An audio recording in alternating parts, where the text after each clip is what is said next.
Moi, ce que je donnerais comme conseil, mais c'est un truc très personnel, moi, je me suis rendu compte qu'en tant qu'entrepreneur, on connaît super bien sa boîte. Et donc, on connaît aussi les défauts de sa boîte, qu'évidemment, on essaie un peu de cacher quand on se revend. Et donc, moi, je me souviens, j'avais un peu ce complexe de vendre ma boîte et de l'enjoliver au maximum pour un acheteur, en me disant, après, ils vont se rendre compte, tu vois, de ce qui va pas et tout. Et en fait, ce que j'ai découvert après, c'est que eux faisaient pareil. C'est-à-dire que dans une négociation comme ça, c'est toujours pareil. Ils enjolivaient KPMG ? Exactement.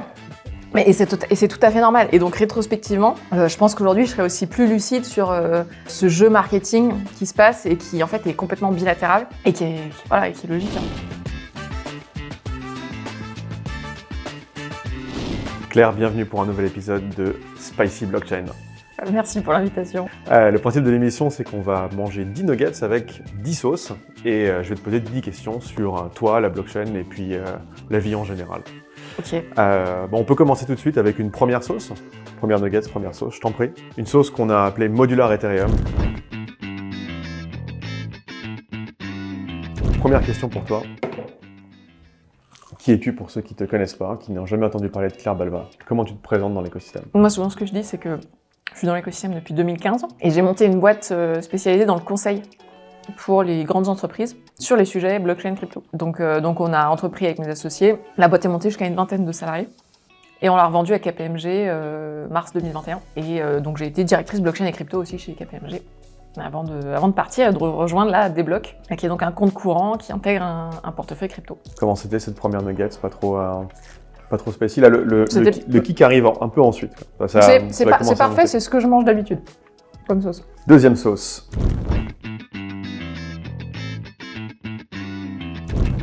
Ok, alors est-ce qu'elle elle est plus dense aussi, comme tu vois, elle coule un peu moins bien, voilà.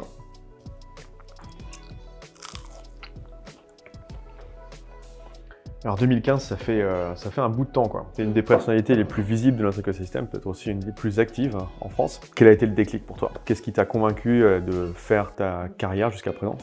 Quasiment sortie d'école, dans la blockchain. J'ai pas tellement eu un déclic, moi, au début. Moi, j'avais surtout envie de monter une boîte. Donc, mais tu vois, ça aurait pu être une boîte sur n'importe quelle techno. Au début, j'avais vraiment cette envie de créer un truc à moi. Et en fait, le déclic, il s'est fait plus tard, quand j'ai commencé à comprendre vraiment les impacts sociaux, économiques des sujets blockchain, crypto. Et après, je me suis posé la question plusieurs fois, tu vois, de est-ce que je reste dans ce secteur ou pas. Et à chaque fois que j'ai voulu regarder d'autres secteurs et d'autres choses, j'ai jamais rien trouvé qui soit aussi stimulant que ce secteur-là. Donc, tout le reste, ça avait l'air chiant, après. Un peu, ouais. Non, mais c'est vrai, il y avait un peu de ça. Ouais. Donc ouais, pas de déclic, mais après une remise en cause quand même régulièrement et finalement toujours la décision de rester. Merci pour ton expérience. Moi, c'est pareil. J'ai jamais rien trouvé de plus stimulant que la blockchain. La bonne petite sauce. Ouais. On monte tout doucement dans l'intensité. Prochaine sauce, la sauce Ethereum 2. Plus liquide. Plus liquide, ouais. Vas-y. Ouais. Tu as commencé à entreprendre en 2015 avec une première boîte que tu as revendue par la suite et tout. Et en 2015-2016, il me semble que tu as fait un tour de France de la blockchain. Est-ce que tu veux nous parler un peu de ce projet? Au début, pour se faire connaître, on a vraiment essayé de faire des événements pour se rendre visible. Parce que nous, on venait de finir nos études. Donc, tu vois, on n'était pas comme des vieux partenaires de cabinets de conseil qui ont un énorme réseau. Et donc, on avait notamment organisé une grosse conférence en janvier 2016. Dans notre école, qui était le SCP, qu'on avait appelé ça le Big Bang Blockchain. On avait fait intervenir pas mal de monde, d'ailleurs des gens qui parfois sont plus dans le secteur aujourd'hui. Et on avait aussi organisé, je me souviens, un hackathon à l'école 42, qu'on avait appelé le Blockfest. Ouais, je me souviens, j'y étais. Ah ouais? On avait fait DAO, comment ça s'appelle, DAO 1901. Ok, c'était vous ce projet-là. Ouais, on avait fait une implème de l'association loi 1901 sur la chaîne. Mais c'est marrant parce qu'à ce hackathon, il y a eu plein de projets qui sont revenus dans les années suivantes. Tu vois, genre, il y avait un projet de traçabilité des vins. Je sais que dans les années d'après, il y a plein de gens qui ont essayé de recréer ce genre de truc aussi. Donc non, c'est drôle quand on y repense parce qu'il y avait déjà plein de... Enfin, toutes les idées étaient là à l'époque, mais il n'y avait pas forcément les technos pour les implémenter, quoi. Donc voilà, vous avez fait pas mal d'événements et ça vous a lancé, quoi. Ouais, ça nous a rendu visibles, puis surtout on faisait des événements gratuits. Parce qu'à l'époque, tu avais quelques personnes qui essayaient de faire des événements payants. Ah oui, genre des formations blockchain. Ouais, c'est ça, les trucs à 300 balles et tout, mais Nous, on essayait de faire tu vois, d'avoir ce côté open source. Prochaine sauce, bridge to rollup, bridge to sidechain. Et d'ailleurs, on a vu pas mal de hacks en 2021, 22 et un petit peu 23 sur des hacks de bridge. Ouais. Bah, Ronin et tout, il y en a eu plein. Ouais, 600 millions Ronin quand même. Ok. Et ben, je t'en prie. Prochaine question, on va parler un peu d'un livre que tu as publié en 2016, La blockchain décryptée, les clés d'une révolution. Alors, je ne sais pas si tu prépares une nouvelle édition de ce livre, mais si c'est le cas ou si tu devais en faire une, qu'est-ce qui mériterait d'être mis à jour? Qu'est-ce que tu changerais par rapport à votre vision, je pense, en 2015, que c'est publié en 2016? Ouais. Beaucoup de choses. Attends, pardon, ça pique un peu. Alors, ce qui est marrant dans ce livre, c'est qu'il a été publié avant le hack de The DAO. Et donc, dans ce livre, il y a une partie que nous, on a écrit sur les cas d'usage de la blockchain. À l'époque, c'était le grand truc. Et après, il y a plein d'interviews de personnalités du secteur. Et il y a notamment une interview de Stéphane Tual. Ah, waouh!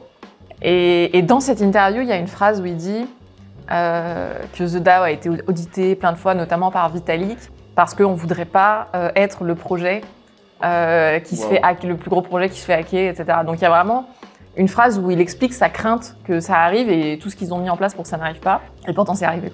Wow, et donc ça, c'est vraiment un truc d'anthologie qui reste grâce à ce livre. Donc rien que pour ça, je suis contente qu'on l'écrit. Après, il y a plein de trucs qui vont pas dans ce bouquin quand je le relis maintenant parce que ça avait le mérite d'être un des premiers livres sur le sujet, donc qui rassemblait plein de visions différentes. Mais c'est vrai qu'on était... Enfin, nous-mêmes, on avait une vision assez immature du sujet parce que ça faisait même pas un an qu'on était dedans. Donc on était à fond dans la blockchain, les cas d'usage de la blockchain dans la musique, la santé, machin. Donc ouais, moi si je devais refaire un truc, et d'ailleurs on l'a refait puisqu'on a sorti un bouquin il y a 1 an et demi avec Alexandre, on a fait un bouquin sur Bitcoin et les crypto-monnaies. Alexandre Session quoi, donc ouais, mon ancien associé, exactement. Et là on a sorti vraiment un bouquin qui nous paraît beaucoup mieux cerner les enjeux de ces technos-là, qu'on a appelé Bitcoin et crypto-monnaies faciles, qui explique aux débutants ce que sont Bitcoin et les cryptos, et pourquoi c'est intéressant, et pourquoi ça pose des enjeux politiques, culturels, etc.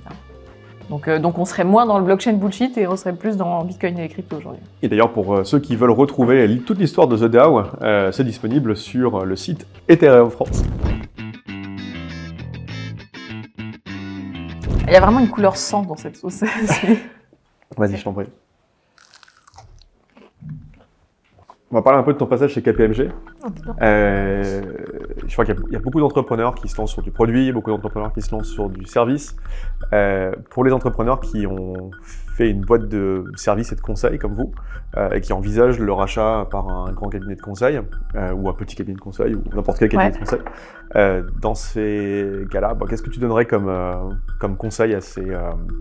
comme conseil à ces entrepreneurs qui envisagent de revendre leur boîte de service à un grand cabinet. Je sais pas, les erreurs que vous avez pu faire, ce que tu regrettes dans cette acquisition, et puis peut-être comment l'intégration s'est passée. Parce que moi, je me souviens, ça faisait une grosse news, quoi. On dit « Waouh, KPMG, un grand cabinet de conseil qui rachète une boîte de conseil crypto. Trop bien, il développe une nouvelle practice. » Raconte-nous un peu cette aventure. Ouais, je me concentre pour t'écouter, là. On a décidé à un moment donné de revendre, parce qu'on commençait à plafonner. Tu vois, on était super présents auprès des directions innovation. Et ça se passait globalement hyper bien. Mais on sentait que pour passer le step d'après, si on voulait continuer à faire de la croissance, il fallait qu'on s'associe à un gros nom. Parce qu'en gros, quand on arrivait dans les boîtes et qu'on essayait de vendre nos prestats un peu stratégiques, plus chers, on sentait bien qu'on avait l'air trop jeune, qu'on n'avait pas une grosse marque.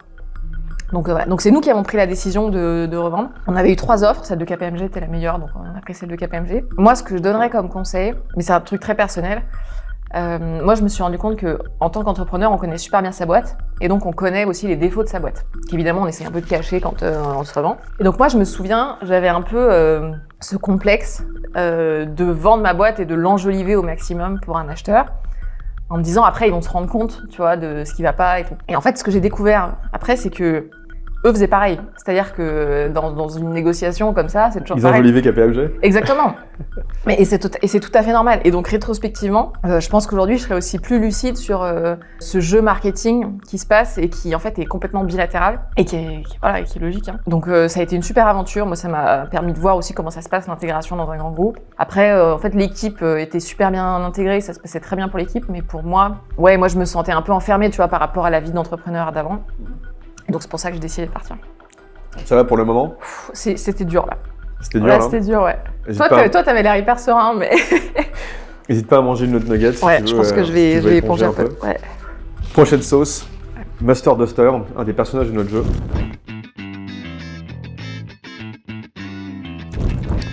Bon appétit. Donc comme on attaque un peu les sauces sérieuses, je voudrais que tu nous parles un peu des projets que tu suis en ce moment, les innovations tech qui te plaisent dans la blockchain et qui attisent ta curiosité. Je ne sais pas si c'est le restaking, les L2 sur Bitcoin, enfin, qu'est-ce qui t'intéresse dans l'écosystème en tant que plutôt tech? Alors ce que je trouve intéressant, moi, c'est toutes les innovations sur les wallets. Parce que, tu sais, chez Blockchain Partner, on faisait beaucoup de prototypes pour des clients. Et c'est vrai qu'à chaque fois, le gros point noir au niveau de l'expérience utilisateur, c'était le wallet.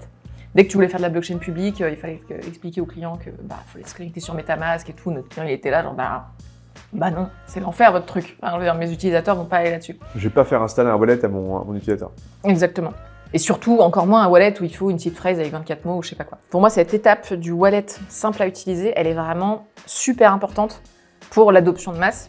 Et donc, c'est ça que moi, je trouve super intéressant. Alors, moi, j'ai pas un profil ingénieur, donc si tu veux, je vais jamais m'intéresser à la technique pour la technique. Je m'intéresse à la technique pour ce qu'elle permet. Et je trouve que là, les innovations qui ont eu lieu sur les wallets ces dernières années, tu vois, que ce soit le MPC ou même là, encore plus l'account abstraction, c'est vraiment des innovations qui sont importantes pour que l'écosystème passe à la phase d'après. Donc moi, c'est ça qui m'intéresse le plus. Moi, je suis assez critique des systèmes MPC parce que souvent, c'est des black box. C'est pas forcément... Ils sont pas forcément très clairs sur comment ils manipulent les clés ou comment les chartes des clés sont conservées. Les retours que j'ai de certains acteurs avec lesquels on bosse, c'est que je peux pas envoyer mes utilisateurs s'authentifier chez un profil tiers. Alors ouais, ok, le mec il crée un wallet avec son compte Google, mais le compte Google il est passé par le wallet as a service en passant chez le MPC. Mais je suis d'accord avec toi, je suis d'accord, tous les MPC se valent pas. On fait de l'innovation de ouf ces derniers temps là-dessus. Je crois que 2023 et 2024 ont été l'année des roll-ups et des innovations sur les wallets, quoi. Ah ouais, c'est clair. Mais ça a été l'arrivée technique de ces innovations-là. Mais j'ai l'impression que ça s'est pas encore complètement répandu, même si tu as de plus en plus de services qui en utilisent. En fait, ces innovations-là, paradoxalement, elles sont arrivées à la fin de toute la vague NFT et du dernier bull run. Ouais. Et donc, c'est vrai qu'on n'en a pas tellement profité au dernier bull run avec ces liquidités qui étaient importantes et tous ces blocages sur les plateformes d'échange. Moi, je vois ça comme des vagues d'innovation qui ont été un peu contraires des vagues d'investissement qui ont été un peu contraires. Où pendant le bull run, en fait, tout le monde finançait un peu tout et n'importe quoi. Enfin, tous les projets avaient un peu leur chance pour lever. Et beaucoup de projets retail qui ont été financés et ont essayé de reconstruire des choses qui n'étaient pas forcément ou construire sur des choses qui n'étaient pas forcément matures, ou reconstruire des choses eux-mêmes, alors que la maturité, ils n'avaient pas forcément la capacité pour le faire. Et à côté de ça, les investissements qui ont eu lieu en 2022-2023 sur ces trucs strictement infrastructurels, d'account abstraction et de wallet en général, maintenant en fait ils sont matures, ils peuvent être utilisés, quoi. Et toutes les boîtes retail qui ont été financées en 22-23 et qui ont essayé de reconstruire eux-mêmes ou de se lancer vite fait avec quelque chose elles n'avaient pas ces infras-là. Ils avaient le marché qui n'était pas positif, qui les suivait pas, et en plus des difficultés pour se funder et des difficultés de trouver la bonne tech. Clairement, je pense que 24 et 25, on va avoir des années d'application retail assez chouettes. Ma prochaine sauce, tant qu'à faire, avec l'EIP 4844.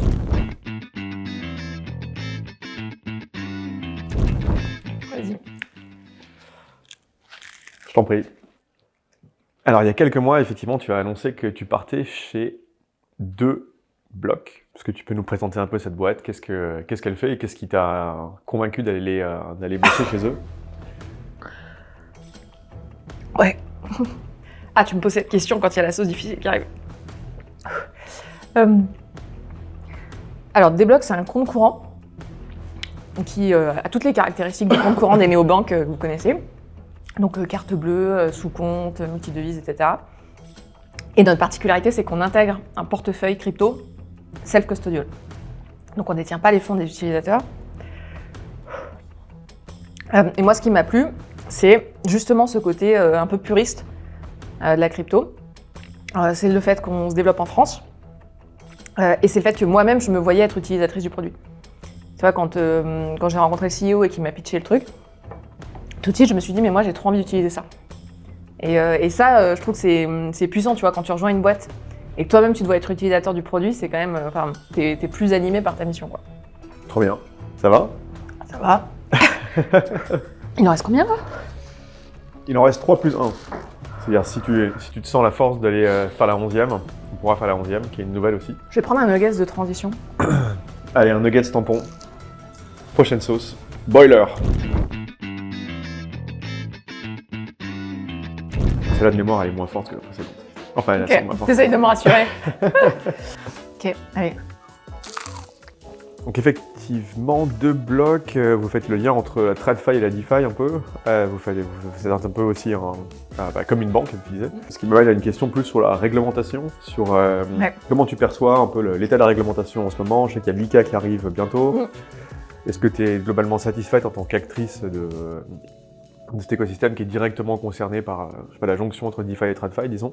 Moi, ce qui me frustre beaucoup dans cette réglementation, c'est que je pense que c'est un des objectifs du régulateur, même s'il n'est pas complètement assumé, c'est que c'est une réglementation qui est pensée, entre autres, pour favoriser les acteurs bancaires. C'est-à-dire que bien sûr, un des objectifs, c'est de protéger le consommateur et l'investisseur, mais au fond, ce qu'on remarque, c'est que le législateur aurait très envie que ce soit les banques qui proposent ces services-là, plutôt que des acteurs pure players qui ressemblent pas tellement aux acteurs qu'ils ont l'habitude de réguler.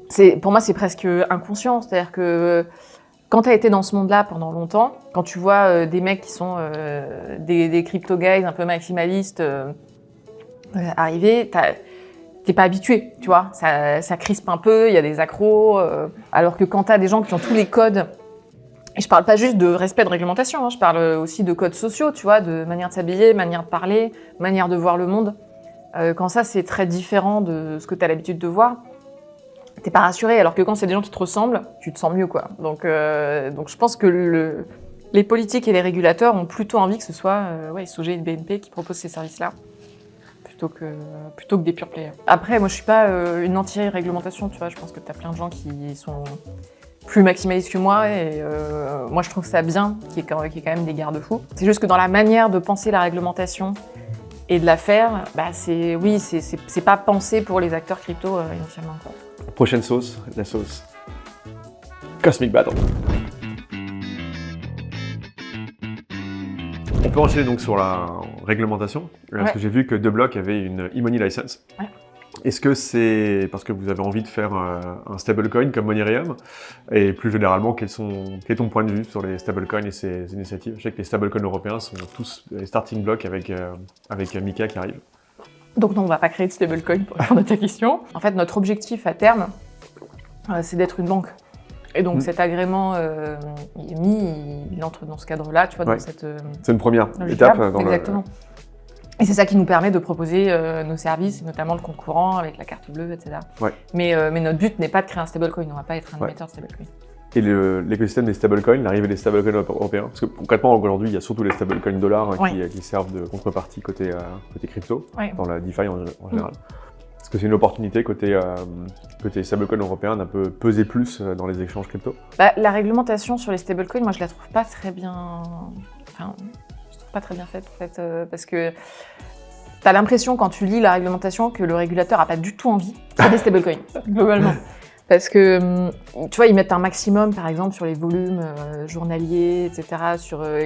Ils accordent une sorte de veto aussi à la Banque centrale. Enfin, c'est pas très pro-business sur cette partie-là. Ouais, on sent qu'ils n'ont pas envie, ou en tout cas, qu'ils préféreraient que, limite, l'euro numérique, par exemple, soit distribué sous forme de stablecoin de manière hyper réglementée. Ce qui pourrait être une bonne chose, mais c'est juste qu'en attendant, on se retrouve avec plein d'Européens qui utilisent des stablecoins de là. C'est vrai que la situation est un peu paradoxale, au sens où tu as une réglementation quasi inexistante aux US, avec des exchanges qui se plaignent régulièrement que on ne sait pas comment s'enregistrer auprès de la SEC, on ne sait pas à quel jour on va être mangé, on ne sait pas si c'est une sécurité, si c'est pas une sécurité, c'est pas clair. Non mais en Europe c'est beaucoup plus stable. Et en Europe c'est très juste stable. Que tu as une grosse marche à franchir. Voilà. Donc, en Europe c'est super stable, tu as une grosse marche à franchir, mais d'un autre côté tout le monde traite avec des stablecoins dollars. Ouais, c'est tout le problème, c'est-à-dire que pour des acteurs qui sont déjà gros, c'est super d'avoir une réglementation stricte mais stable. Parce que tu sais que tu vas pas avoir plein de petits acteurs qui vont venir te concurrencer parce qu'ils pourront pas franchir cette barrière-là. Mais par contre, voilà, toi, tu sais que pendant des années, tu vas avoir la même réglementation, etc. Mais du coup, pour tous les petits acteurs européens, c'est une marche qui est quasi infranchissable. Eh bien, allez, on enchaîne. Last one, vas-y. Last one, si tu veux t'arrêter Ouais, là. Hein. on va voir. J'attends de voir celle-là pour savoir ce qu'on fait.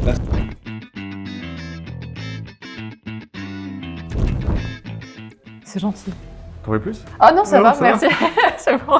Ça m'inquiète presque que t'en mettes aussi peu parce que ça doit vraiment Non, mais c'est arracher. parce que j'ai envie de te donner envie d'essayer la dernière. Ah, c'est pour ça. Ok. Allez, à toi l'honneur. Donc, selon toi, quel va être l'événement géopolitique qui va impacter le plus positivement le prix des cryptos et inversement l'événement qui impacterait le plus négativement le prix des cryptos? Donc, je pense que les événements géopolitiques qui impactent positivement le prix des cryptos, paradoxalement, c'est une reconnaissance par les États. Donc c'est par exemple, tu vois, quand on a vu le Salvador qui accorde le statut de monnaie encore légal à Bitcoin, ça pour moi c'est des éléments très positifs. Oh, pardon, ça arrive là. Et alors un événement négatif, c'est difficile de savoir si un événement va être positif ou négatif en fait. Parce que tu vois, même une élection d'un chef d'État qui serait pro-Bitcoin, ça fait pas forcément augmenter le prix du Bitcoin, en tout cas pas directement. Les événements politiques qui sont négatifs pour les cryptos, c'est plutôt d'avoir des partis politiques ou des chefs d'État ou autres qui refusent d'en parler et qui font comme si ça n'existait pas et qui laissent ça aux régulateurs et ça, je trouve que l'indifférence, c'est le pire truc qui puisse arriver. Tu vois. Parce que quelque part, que tu sois attaqué ou adoubé, ça fait parler, ça te donne un angle, tu vois. Alors que quand on t'ignore, pour le prix, c'est forcément négatif. Donc moi, je dirais ça. Je dirais l'éventuelle indifférence qui pourrait arriver. Mais c'est pas un événement, quoi. Bon, allez, on l'attend. Last one. Allez, on l'attend. Last one. Allez. Last one. Captain Fit.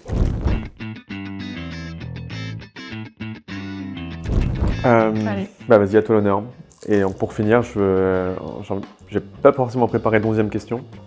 Donc c'est plutôt qu'est-ce qu'on peut te souhaiter, Claire, pour cette année à venir?